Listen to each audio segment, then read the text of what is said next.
Le président kenyan William Ruto s'est rendu au Zimbabwe le 26 avril 2024 pour une visite d'État de 2 jours. Selon un communiqué de la présidence kenyane, la visite officielle visait à renforcer les liens politiques, économiques et socio-culturels entre le Kenya et le Zimbabwe. Le chef d'État kenyan était l'invité d'honneur de la 64e Foire commerciale internationale du Zimbabwe, tenue du 23 au 27 avril 2024 à Bulawayo. Le président du Zimbabwe, Emmerson Mnangagwa, a salué la position de son homologue kenyan sur les sanctions imposées à son pays.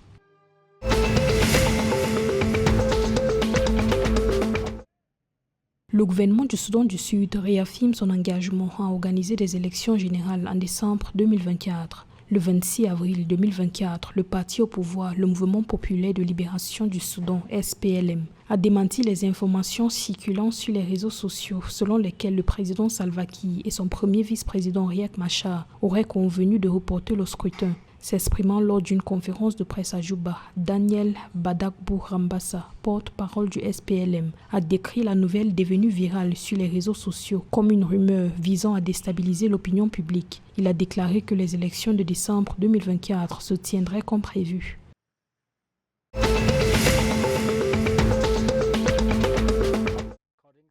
L'Éthiopie et la République du Congo souhaitent renforcer leurs relations dans le domaine aéronautique. En effet, un accord a été signé entre les deux pays le 26 avril 2024 à Addis Abeba.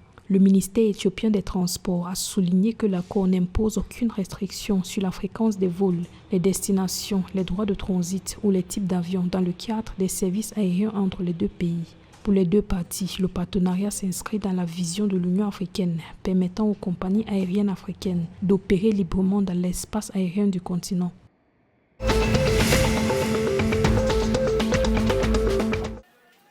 Au Kenya, plus de 130 000 personnes ont été touchées par des crues provoquées par des fortes pluies depuis mars 2024, selon les données du gouvernement. Le 26 avril 2024, le vice-président Rigathi Gachagua a annoncé que le gouvernement avait alloué 4 milliards de shillings pour une réponse immédiate aux ravages causés par les inondations. Il a déclaré que d'autres interventions d'urgence du gouvernement comprennent la réinstallation des familles déplacées, la réparation des infrastructures critiques, l'activation du Centre national de réponse aux catastrophes et la distribution de produits essentiels aux familles affectées.